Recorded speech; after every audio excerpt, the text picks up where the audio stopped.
प्रणाम दोस्तों। सोचिए, आप दिल्ली के अक्षरधाम से अपनी गाड़ी स्टार्ट करते हैं।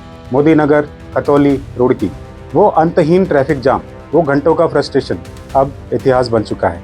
आप बिना किसी रेड लाइट, बिना किसी लोकल रुकावट 100 किलोमीटर प्रति घंटे की रफ्तार से क्रूज कर रहे हैं और सिर्फ 2.5 घंटे बाद आप देहरादून की ठंडी हवाओं में सांस ले रहे हैं। सुनने में किसी फ्यूचरिस्टिक इंडिया का सपना लगता है ना? अप्रैल 2026 में जब प्रधानमंत्री नरेंद्र मोदी ने 12,000 करोड़ के दिल्ली देहरादून एक्सप्रेसवे का उद्घाटन किया तो इसे भारत के सबसे मॉडर्न इंफ्रास्ट्रक्चर प्रोजेक्ट्स में गिना गया। एशिया का सबसे लंबा elevated wild life corridor, state of the art tunnels, close tolling system और इको सेंसिटिव इंजीनियरिंग, इस प्रोजेक्ट को न्यू इंडिया इंजीनियरिंग का सिंबल बताया गया।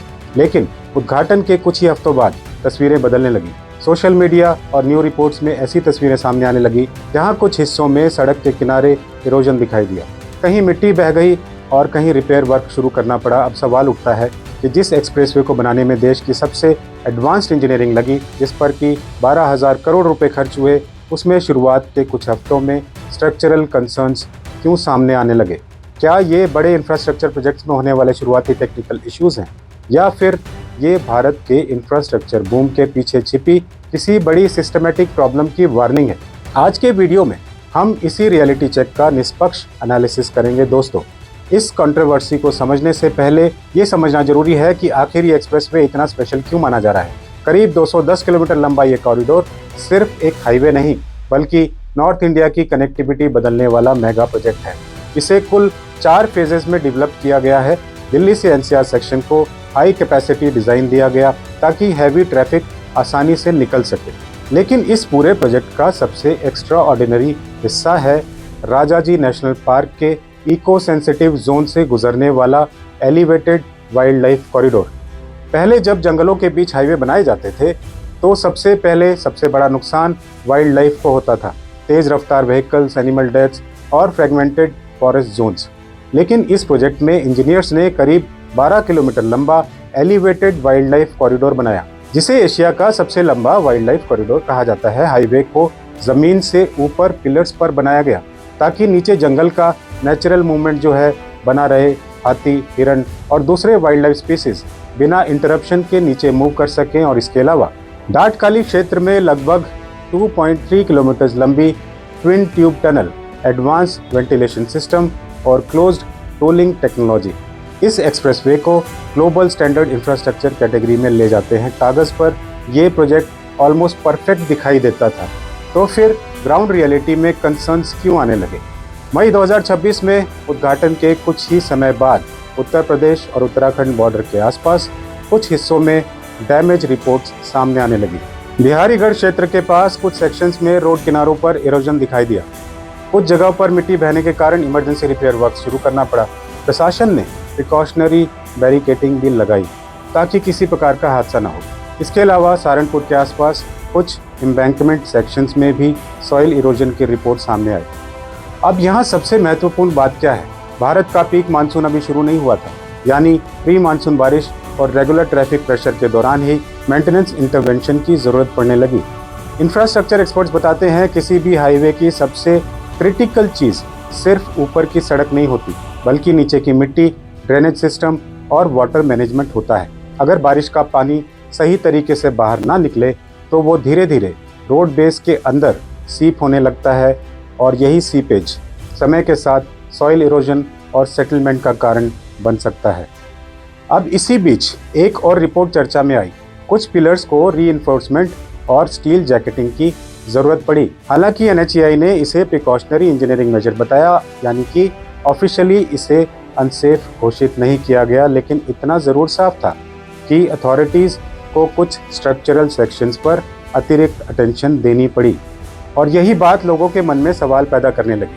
अब यहाँ हमें सिर्फ इस एक्सप्रेसवे की कहानी नहीं, बल्कि भारत के बड़े इंफ्रास्ट्रक्चर मॉडल को समझना होगा। ऐसा क्यों होता है कि कई बार मेगा प्रोजेक्ट्स इनॉग्रेशन के तुरंत बाद रिपेयर मोड में दिखाई देते हैं? इसके पीछे कई सिस्टमेटिक रीजंस हो सकते हैं। पहला कारण डेडलाइन प्रेशर।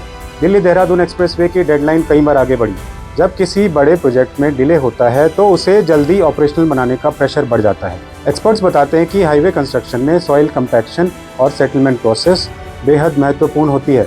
मिट्टी के लेयर्स को प्रॉपरली सेटल होने में समय लगता है। अगर जल्दबाजी हो तो बाद में हैवी ट्रैफिक और बारिश के दौरान सेटलमेंट इश्यूज सामने आ सकते हैं। दूसरा कारण ड्रेनेज इंजीनियरिंग। कई इंफ्रास्ट्रक्चर फेलियर्स का रूट कॉज खराब ड्रेनेज मैनेजमेंट होता है। अगर पानी को साइंटिफिकली डाइवर्ट नहीं किया गया तो वो धीरे धीरे रोड फाउंडेशन को कमज़ोर कर सकता है। ऊपर से सड़क बिल्कुल ठीक दिखाई देती है, लेकिन अंदर सॉइल मूवमेंट शुरू हो जाता है और यही वजह है कि हाईवे इंजीनियरिंग में ड्रेनेज सिस्टम को बैकबोन माना जाता है। तीसरा कारण ईपीसी मॉडल और अकाउंटेबिलिटी। भारत में ज़्यादातर हाईवेज ईपीसी मॉडल पर बनाए जाते हैं, यानी कि प्राइवेट कॉन्ट्रैक्टर्स प्रोजेक्ट एग्जीक्यूट करते हैं और मल्टीपल सब कॉन्ट्रैक्टिंग लेयर्स भी शामिल होती हैं। हालांकि ऑफिशियल क्वालिटी नॉर्म्स काफ़ी स्ट्रिक्ट होते हैं, लेकिन कई एक्सपर्ट्स मानते हैं कि टाइट टाइमलाइन के दौरान क्वालिटी मॉनिटरिंग और एग्जीक्यूशन कंसिस्टेंसी मेंटेन करना बड़ी चुनौती बन जाता है। और जब प्रोजेक्ट एक्सट्रीमली लार्ज स्केल पर हो तो छोटी इंजीनियरिंग मिस्टेक्स भी बाद में बड़े मेंटेनेंस इश्यूज बन सकती हैं। In the mean time NHAI ने अफेक्टेड सेक्शंस में रिपेयर और स्टेबलाइजेशन वर्क शुरू कर दिया। अथॉरिटीज़ का कहना था कि नेसेसरी करेक्टिव मेजर्स लिए जा रहे हैं ताकि फ्यूचर में किसी प्रकार की सेफ्टी इश्यूज ना हो। और सच कहें तो दिल्ली देहरादून एक्सप्रेसवे अभी भी भारत के सबसे एम्बिशियस इंफ्रास्ट्रक्चर प्रोजेक्ट्स में से एक है। ये लाखों लोगों का समय बचाएगा, टूरिज्म बूस्ट करेगा, फ्यूल कंजम्पशन कम करेगा और कनेक्टिविटी इंप्रूव करेगा। लेकिन कोई भी इंफ्रास्ट्रक्चर सिर्फ उसके इनॉग्रेशन से महान नहीं बनता। उसकी असली परीक्षा समय, ट्रैफिक और मानसून लेते हैं। अगर भारत को truly world class infrastructure nation बनना है तो फोकस सिर्फ रिबन कटिंग पर नहीं बल्कि लॉन्ग टर्म ड्यूरेबिलिटी और स्ट्रिक्ट क्वालिटी ऑडिटिंग पर भी होना चाहिए, क्योंकि 12,000 करोड़ की नेशनल एसेट को शुरुआत के कुछ ही हफ्तों में इमरजेंसी रिपेयर्स की ज़रूरत पड़ना स्वाभाविक रूप से सवाल खड़े करता है। अब सवाल आपसे, क्या आपको लगता है कि ये सिर्फ शुरुआती टेक्निकल इश्यूज थे जो बड़े प्रोजेक्ट्स में सामान्य बात होती है, या फिर कॉन्ट्रैक्टर और एजेंसीज की अकाउंटेबिलिटी और भी सख्त होनी चाहिए? अपनी राय नीचे कमेंट्स में ज़रूर बताइएगा। ये वीडियो इन्फॉर्मेटिव लगा हो तो इसे शेयर करना मत भूलिएगा, वीडियो को लाइक करें और चैनल को सब्सक्राइब करना ना भूलें। मिलते हैं अगली वीडियो में। सिर्फ रफ्तार छू लेना ही तरक्की का पैमाना नहीं होता, मजबूत इरादों का बुनियाद में होना भी ज़रूरी है। बनाएंगे ऐसा भारत जिसकी दीवारें कभी दरकेंगी नहीं, क्योंकि कागज़ के नक्शे से ज़्यादा हमें ज़मीन की फ़िक्र ज़रूरी है। जय हिंद, प्रणाम।